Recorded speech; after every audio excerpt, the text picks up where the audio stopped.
Electrification. It is a divisive topic to say the least, and you can easily imagine a future where petrol engines are consigned to history.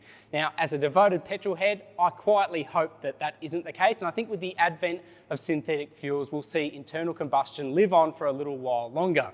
Well, like it or not, an Australian company is making big moves in terms of electrification and more specifically electric motorcycles. This is the Savic C-Series. It is an Australian-built motorcycle from the ground up at a time where Aussie manufacturing more or less doesn't exist anymore. So really excited to jump on this for the very first time. It's a bit of a retro custom bike with all the modern features. It's an electric motorcycle as well, so I'm really interested to see how it compares with bikes like the Harley-Davidson Livewire, which I've ridden in the past. Today we're going on a very short ride around the streets of Marrickville to see how the Savic C-Series fares. Let's get to it.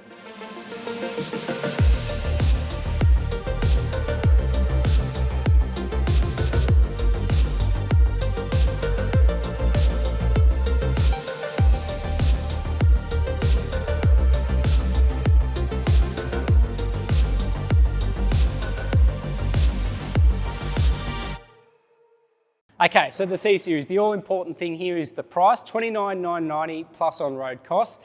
Now, it's very hard to kind of put that up against electric bikes because there simply aren't that many in the market. It is a whole $20,000 cheaper than the Harley-Davidson Livewire that I mentioned before. That came out a few years ago, priced at $50,000 plus on-road costs. So what we have here is, it's virtually like a naked custom. Seat height about 780 millimeters. It's got a rider seat and a pillion seat if you want to fit it with that. A lot of really cool technologies as well. In terms of weight, 280 kilograms. So it's certainly not a light motorcycle, but there has been a lot of development work go on in Australia. So most recently, the Savic team were down at Lang Lang, the previous Holden proving ground, to put this bike through its final paces along cobblestone roads, along all these really crazy surfaces to give it real world simulation. And I guess mileage on really broken surfaces as well to make sure that it stands up to all that punishment. They've had ex-ASBK rider Jed Metcher play a key role in this bike's suspension development as well. So this is basically a 7-year project in terms of where it started, the founder Dennis Savic deciding that he wanted to do this, till now. The first customer deliveries have gone out, so at the time of filming, about 5 bikes are out in the hands of customers right now, and I think we're going to see quite a few more by the end of the year. Savic is talking about something like 100 bikes going out before the end of the year. So clearly there is appetite for this bike. What I really want to discover today is whether it can truly match the analog feel and I guess the thing that us riders go for out on the road on a petrol bike, that sense of freedom and the sense of being at one with the motorcycle and the road. In terms of some other key figures, so we've got a 16.2 kilowatt hour battery. In terms of power, 60 kilowatts of power, 200 newton meters of torque, so it's certainly not going to hang around. 0 to 100 in 3.5 seconds claimed. We've also got a 7-inch touchscreen display here that conveys all the key functions. It looks pretty clear, looks pretty legible. We're going to go out in a second to see what it's like on the road in terms of what it conveys to the rider. But in terms of range as well, that's another important consideration here. Savic claims more than 200 kilometers. Now I'm looking at this bike here now. It's got a claim range of 223 kilometers. That's pretty equivalent to a modern super sport bike, what you get out of a full tank of petrol with that. So on those fronts, I think it actually lines up pretty well. But as we know, feel is everything on a motorcycle. So let's go out, hit the streets of Marrickville. All right, we've just jumped aboard the Savic for the first time and taking a look around. So very simple. There's obviously no clutch and a lot less going on. It sort of streamlines the rider experience. But one handy thing to note, remembering this bike weighs 280 kilos, is that just by touching this button here, you can toggle through to drive, back to neutral, or if you hold it down, which is really handy, there is a reverse feature. So something to keep in mind if it's an awkward trip back to your garage. But anyway, let's do it. Savic.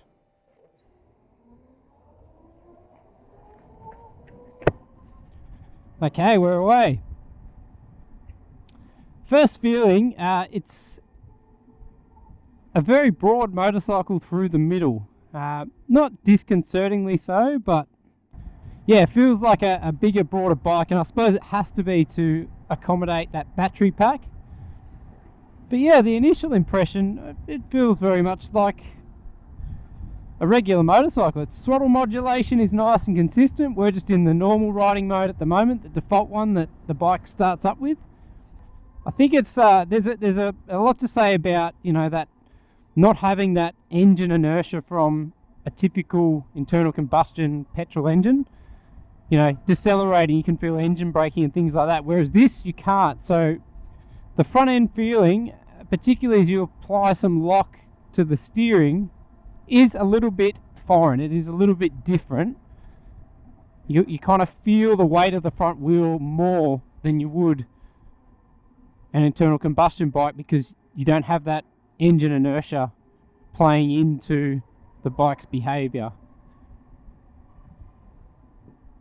The other really obvious thing here to mention is the lack of sound. It's just a gentle whir as the electric drivetrain does its thing. You can see here, yeah, 223 kilometers with 89% battery. So conceivably, you know, that's close to 250 k's range on a full charge, which isn't bad going. All the controls and everything are logically laid out. You can see there, cruise control, horn, lights, the switch blocks there look quite familiar, and same goes with the other side, the starter. Unlike the Harley-Davidson Livewire, there's no fake pulse from the engine at idle, which was sort of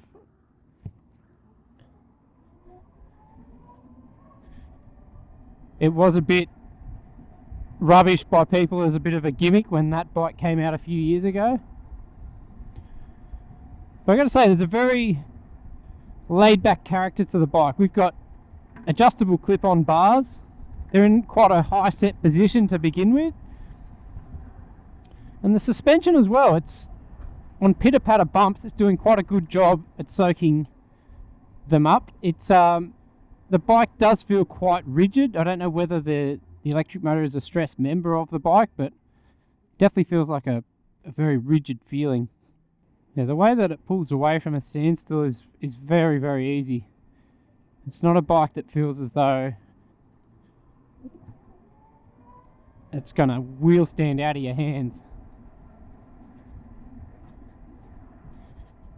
A couple of other observations, just tyre noise. You don't realise how much noise your tyres make on a motorcycle.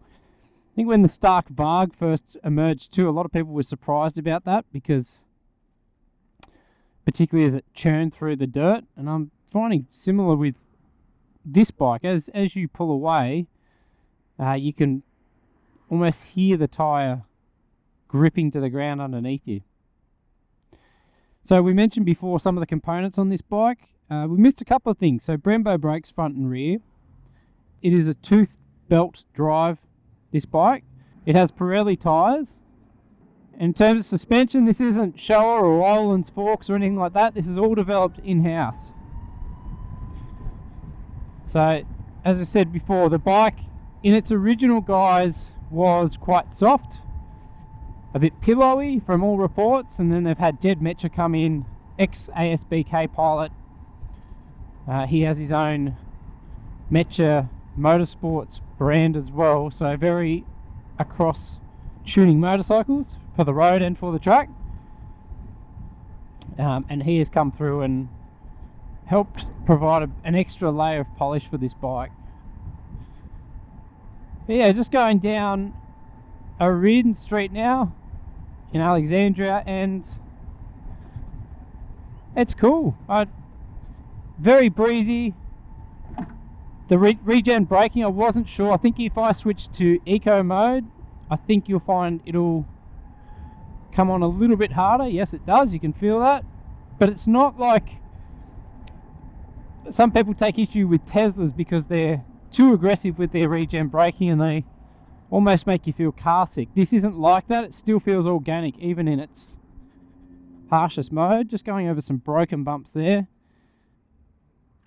Yeah, the bike's doing a good job of telegraphing the surfaces underneath me without tram lining, without, you know, jolting through the suspension and through the chassis.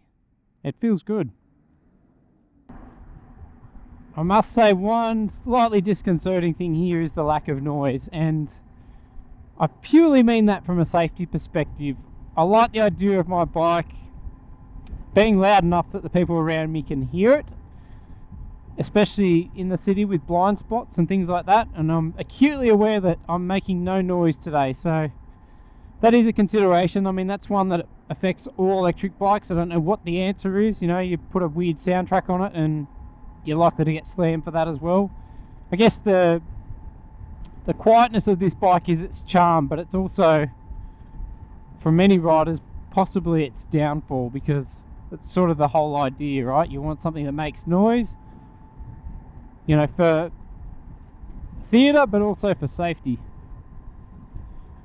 But this rolls along really nice. I think once you increase speed a little bit, the suspension definitely dispatches with the pitter-patter bumps a lot more effectively. At lower speeds, you can kind of feel the bike's weight a little bit more over those bumps, especially on broken stuff. But with speed, it seems to roll them out really nicely.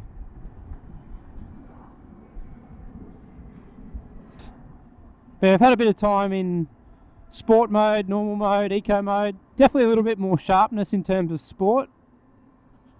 I'm still coming to grips a little bit with its turn in it. It goes from like initial turn in being quite metered, and then it just seems to want to tip in quite aggressively, and I think that's the weight. I know the battery in this thing is low slung,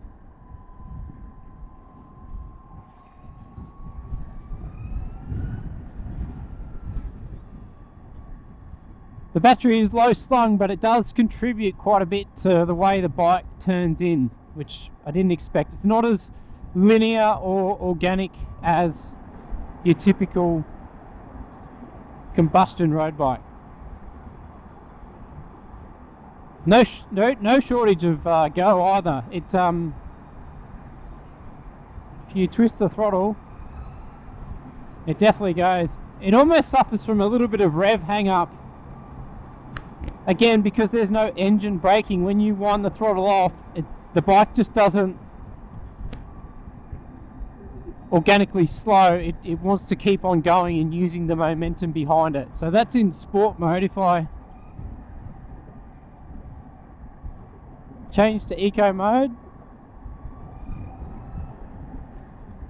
it's much more metered with its power delivery.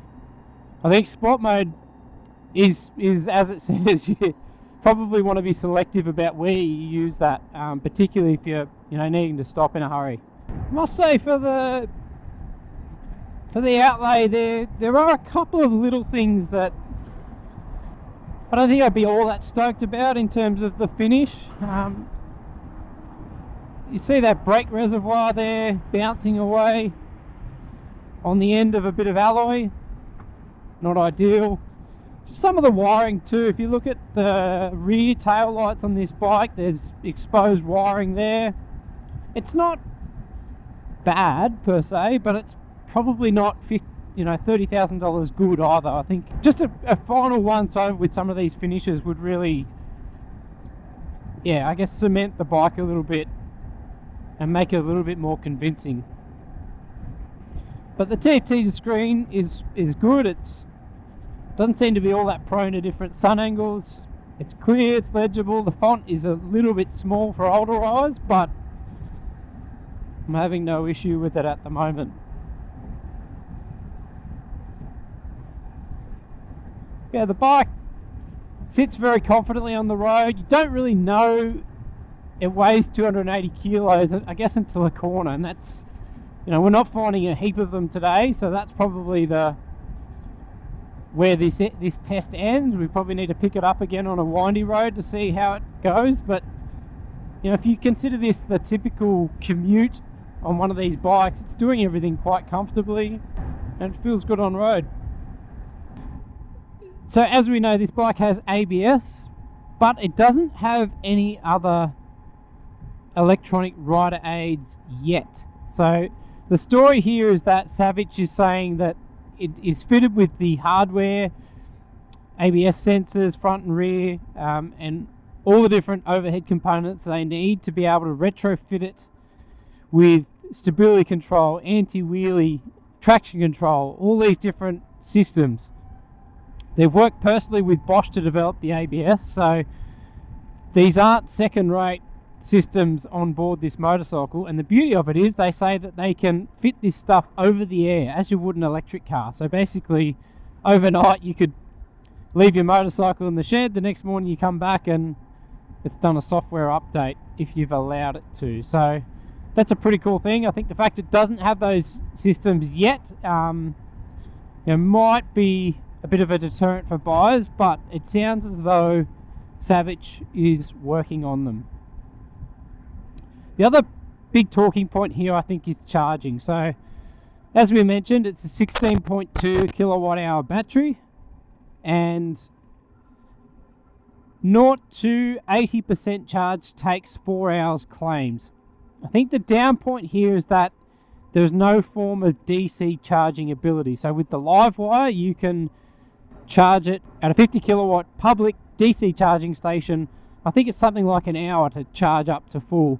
You don't have that ability with the Savic. So to me, that kind of really does render it as more of a commuter's bike rather than a bike you take away on a weekend with your mates. They'll be fueling up at the petrol station and you're going to have to wait 6 hours for a full charge. It just doesn't compute. It doesn't really work. That is a bit of a hole in the armory of this bike, not having that DC charging capability.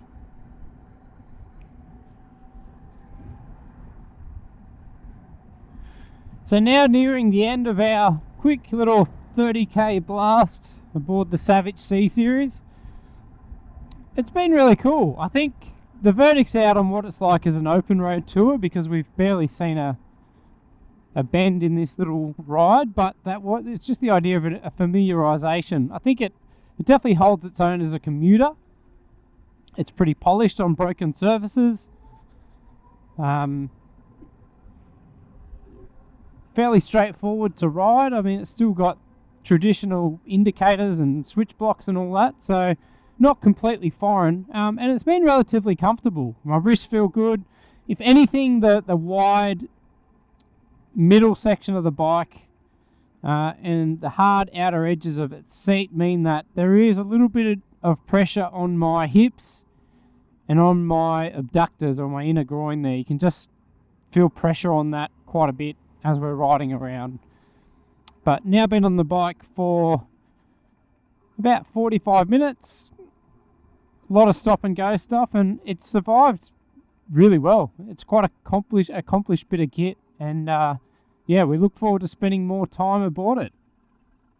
First and foremost, if you do hold some reservations about electric motorcycles, and probably for good reasons, well, fear not, because the Savic C-Series does embody everything that is great about the combustion motorcycle. You still get that sense of freedom out on road. If anything, you've probably got a greater connection with the surface underneath you because there's no other engine sounds or vibrations happening. I think as a commuting proof of concept, it works really well. We've just done about 30 kilometres on the streets of Sydney. It feels relatively light while you're moving. It's very easy to manoeuvre. Yes, it does weigh 280 kilograms and you do feel that through tighter turns. There's also some foreign elements to the bike just because it's electric that I spoke about, during the ride. But in terms of everything else, it feels well put together. It feels well modulated in terms of its controls. It's balanced front to rear and it's quite comfortable over bumps as well. I think, with this being the very first example of the Savic and the fact that we're yet to go out on winding roads, there's still a greater story here to tell. But as a first impression goes, it's been a really impressive bit of kit.